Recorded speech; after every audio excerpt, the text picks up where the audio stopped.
Bonjour à tous, Ni Hao. Nous sommes sur la plage du Tavern Beach Village. Aujourd'hui, nous allons parler d'un autre concept, l'autodiscipline. L'autodiscipline sans laquelle il va être difficile de continuer ce chemin où on avait dit qu'il fallait oser au début. Et puis après, eh bien, il faut se tenir à quelque chose. Et c'est ce qui va nous manquer parfois cruellement, c'est cette autodiscipline, cette rigueur qu'il faut s'infliger à soi-même. Alors au début, il faut se l'infliger, puis après ça devient assez naturel. Surtout quand vous vous êtes défini des objectifs, les choses que vous faites par la suite sont beaucoup plus faciles à faire. Donc cette autodiscipline, moi je me souviens dans les cours avec mon professeur, il parlait toujours d'autodiscipline, c'est-à-dire de nous prendre en main, de ne pas toujours attendre qu'il y ait quelqu'un qui fasse les choses pour vous. Donc de vous prendre en main, vraiment, d'agir comme un adulte en fait, hein, d'avoir ses propres responsabilités. C'est vrai que quand on va à un cours, on attend toujours que le professeur nous dise quoi faire, comment le faire. Bien sûr, ça c'est important, c'est au début. Mais très vite, il faut s'autodiscipliner, c'est-à-dire de savoir pourquoi on le fait euh, et quels sont nos objectifs. À partir de là, on se met une rigueur. On se tient à faire quelque chose, soit tous les jours, soit toutes les semaines, mais en tout cas d'avoir quelque chose qu'on ne lâche pas et on s'y tient. Par exemple, quand vous êtes mis un objectif, c'est la répétition de,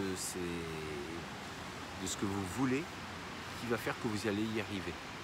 Donc c'est toujours répéter, répéter, répéter et de s'y tenir, d'avoir une fréquence, par exemple tous les jours, ça c'est bien. Toutes les semaines c'est un peu long, mais en tout cas surtout pour commencer, essayer de se tenir à une semaine et de faire tous les jours. Parfois on peut aussi se décourager, c'est-à-dire que nos objectifs, eh bien, on a l'impression que ce ne sera jamais atteignable. Et ça peut être compliqué, c'est-à-dire que si on ne se tient pas à cette rigueur, on abandonne. On va finir par abandonner nos rêves, nos objectifs. Et ça, c'est pas concevable. On doit vraiment arriver à quelque chose de positif.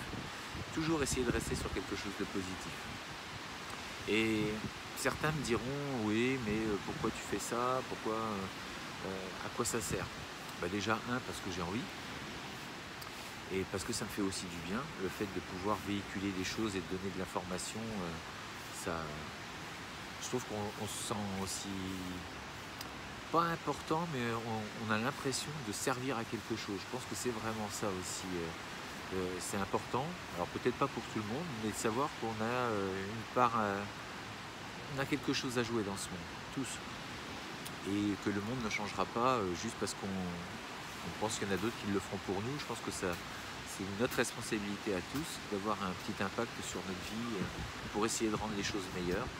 Les gens meilleurs, c'est peut-être un grand objectif, c'est peut-être prétentieux, mais en tout cas, d'essayer de faire quelque chose qui tende vers l'amélioration de ce monde et puis de nous-mêmes,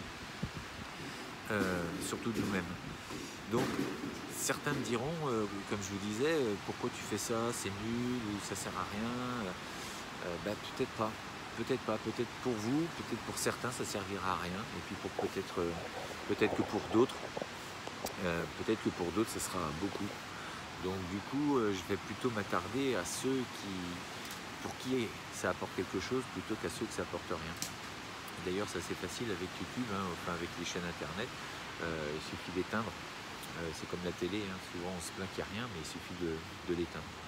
Et je vais continuer à faire ça. C'est pas forcément une thérapie, hein, mais ça fait du bien, comme je vous le disais. Donc à partir du moment où ça fait pas de mal, pourquoi s'en priver? Et puis si ça peut servir, c'est encore mieux. Donc vous allez continuer à me voir, me supporter. Et puis après, on va commencer à rentrer aussi dans les notions de cours et puis de formation. J'essaierai de donner des choses.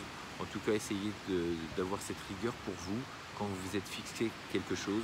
Ayez une fréquence de travail. Les choses, encore une fois, n'arrivent pas toutes seules. Et on a beau maudire le monde, de dire que le monde est difficile, qu'on n'y arrive pas, que les choses sont dures pour nous, qu'on n'est pas né sous une bonne étoile, qu'on n'est pas né dans le bon pays. Tout ça, pour moi, c'est des excuses. Et que quand on veut faire quelque chose, on le fait et on s'y tient. Et c'est comme ça que ça paye. C'est comme ça que les choses arrivent. Par exemple, Encore une fois, l'autodiscipline, j'essaye de faire une vidéo tous les jours, voire une tous les 2 jours. Et bien sûr que c'est compliqué de trouver les sujets, mais ça arrive, on les trouve petit à petit. Et bien sûr que les vidéos ne sont pas forcément tip-top. Il y a des moments où on va bafouiller, on va faire des des peut-être. On peut couper. J'essaye de faire les vidéos d'un trait, ce qui n'est pas évident. Il y a toujours quelque chose qui se passe, il peut y avoir des gens qui passent derrière, comme tout à l'heure, ou du bruit.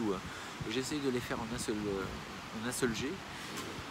C'est sûr, je ne suis pas un présentateur professionnel, mais on va essayer de les faire le mieux possible. Et puis c'est comme ça que je vais m'améliorer. Je pense que le fait de parler, c'est pas donné à tout le monde.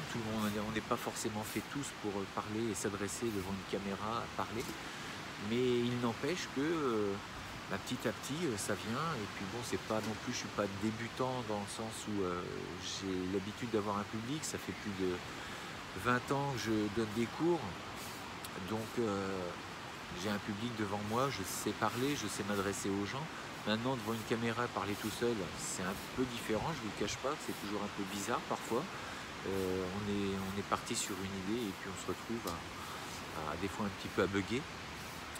Tout ça pour dire que si je m'étais arrêté, eh ben, je ne peux pas m'améliorer, il n'y a pas d'amélioration possible. C'est parce que je continue, parce que je le fais, parce que je prends des risques. Les risques sont pas énormes, mais je prends des risques par rapport aux gens qui me regardent, de dire c'est nul, c'est pas cohérent ce qu'il dit, etc. C'est possible, mais en tout cas, il faut que je continue pour m'améliorer, pour donner encore le mieux de moi-même.